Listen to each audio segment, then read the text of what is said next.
La parole est maintenant à Monsieur Ultramère Jacques, porte-parole du Pétain, parti entièrement, totalement, intrinsèquement, absolument nationaliste, pour une proposition de loi qui sera débattue avec Monsieur Vers Alain de l'UMPS, l'Union moyennement politisée spontanée. Monsieur le député, c'est à vous. Merci, Monsieur le Président. Merci. Bonjour à vous, les bobos incultes. Bonjour à vous, concitoyens concernés, qui êtes au centre de mes consignes, de mes pensées. Bonjour à tous. Nous autres, au Pétain, parti du futur, en opposition à vos partis dépassés, on en a assez des projets de loi rétrogrades que nous impose la majorité.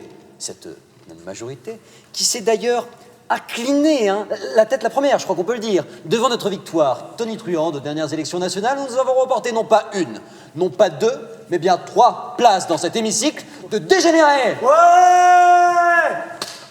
Merci Dédé. Et d'ailleurs, je sais pas où elle est. Pitié, monsieur Ultramère, venez-en au fait. Comme vous l'avez si justement souligné, vous n'êtes que 3 représentants de votre parti à siéger à cette assemblée.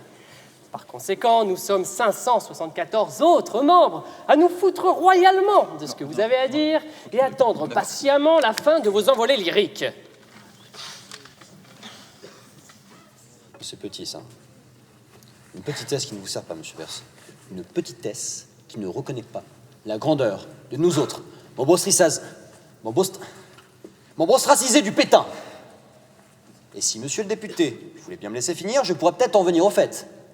Je parlais donc de loi rétrograde, de loi déchirant l'unité nationale de notre beau pays, qu'il serait, mais alors, grand temps d'abolir. Et par abolir, qu'est-ce que j'entends? Eh bien, j'entends supprimer, monsieur le député. J'entends éradiquer. J'entends jeter à la poubelle. Vous voyez où je veux en venir, hein? Absolument pas, non?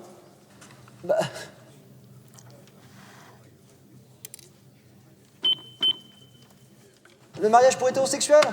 Enfin, ça serait peut-être temps de mettre fin à cette plaisanterie, quand même. La loi a été votée à la majorité, je ne vois pas l'intérêt de relancer le débat. Votée par une majorité de déviants, oui. Attention. Je voudrais pas qu'on m'accuse injustement d'hétérophobie. J'ai moi-même un très bon ami fan de Scarlett Johansson. Ouais. Merci, Dédé. Mais soyons sérieux. Comment, je vous pose la question, comment peut-on confier la gouvernance d'un pays à des individus favorisant la vie de couple mixte et dont la sexualité est par conséquent dépourvue de pratiques sodomites? Oui, je vois venir. Vous allez me répondre, oui, mais les hétérosexuels aussi peuvent avoir recours à la sodomie? Hein, c'est ça? Hein? Bien sûr. En avez-vous déjà été témoin, monsieur le député? Parce que moi, non. Jamais, pas une fois dans ma vie, je n'ai vu une femme accepter cette pratique citoyenne, pourtant largement répandue sur les sites internet, sites complotistes, probablement financés par votre gouvernement. Objection! Ce n'est pas un tribunal. Je ne vous laisserai pas proférer de telles injures envers une gente féminine dont la citoyenneté n'a d'égal que la dévotion et qui, en cas d'extrême nécessité, aura sûrement, peut éventuellement, jamais. Quoi qu'il en soit, l'État ne saurait apporter son soutien à des pages internet dégradant l'image du romantisme français à coup de, vous êtes sûr, à coup de vidéos prônant la rencontre de 3, 4, 10 personnes du même sexe pour une personne de sexe opposé. Nous vivons... Voyons, comment pouvez-vous juger ces pages d'homophobes? Nous vivons dans un pays déchiré, monsieur le député. Il n'y a pas que le pays qui est déchiré. Déchiré par vos déviances, à vous, les HS. Oui, monsieur le député, j'ose le dire, les hétérosexuels, là, vous passez le plus clair de votre temps à accuser les pauvres minorités innocentes de la faillite de notre pays. Les Arabes, les Noirs, il n'y en a pas, les fans de Kev Adams. Et les PD! Alors que l'affaiblissement de la France revient à votre majorité de menteurs et de complotistes. Je refuse que vous nourrissiez ainsi le racisme envers nos concitoyens homosexuels. Ouais, PD d'homophobes! Ne faisons pas d'amalgame, monsieur Ultramère. Mes orientations sexuelles ne regardent en rien cette cour. Toujours pas. C'est un hémicycle. L'hémicycle d'une assemblée nationale. Et croyez bien que je suis le premier à soutenir l'homosexualité, en particulier lorsqu'il s'agit de 2 femmes exhibant leur amour, et bien plus encore sur Internet. Et vous ne me l'enlèverez pas. J'ai vu la vie d'Adèle. Mais Vous devez tout de même admettre une chose. Mais quoi donc? Les bienfaits de l'hétérosexualité sur la perpétuation de notre espèce. Ah, je l'attendais, celle-là. Je veux dire par là que nous autres, les HS comme vous dites, nous avons la faculté d'enfanter. Et Schwarzenegger dans Junior? C'est du cinéma? Non, il a bon. De là. plus. Cette faculté, hein, comme vous aimez l'appeler, eh bien, elle mène tout droit la Terre à son apocalypse. Ne voyez-vous pas qu'on est déjà bien assez nombreux? Nous autres députés ne pouvons compter que sur de minuscules appartements de fonction rue de la Paix. Ne serions-nous que des bêtes que l'on entasse, monsieur le député? Hein? Non, je m'y refuse.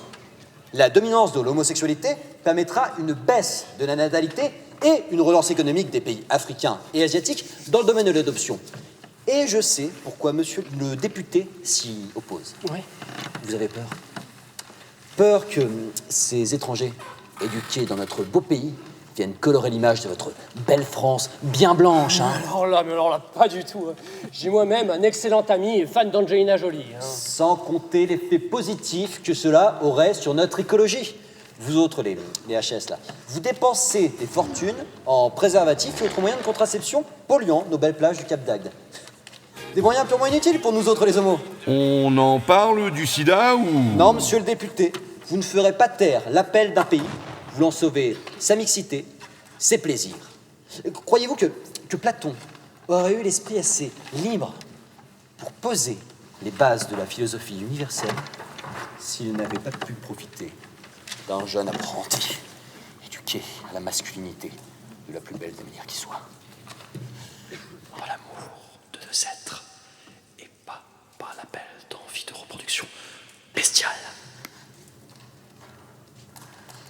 Disons adieu à nos pulsions. Élevons-nous en tant qu'êtres. Abrégeons le mariage hétérosexuel pour faire de la France un pays dominé par les homosexuels grands et fiers. Le temps de parole est écoulé. Et j'aimerais rebondir sur les propos de M. Verse quant à son inquiétude pour la perpétuation de notre espèce en lui précisant que la vie trouve toujours un chemin. Je soumets donc au vote le projet de loi pour l'abolition du mariage hétérosexuel. C'est à vous, membres de l'hémicycle, de juger du bien fondé de cette proposition.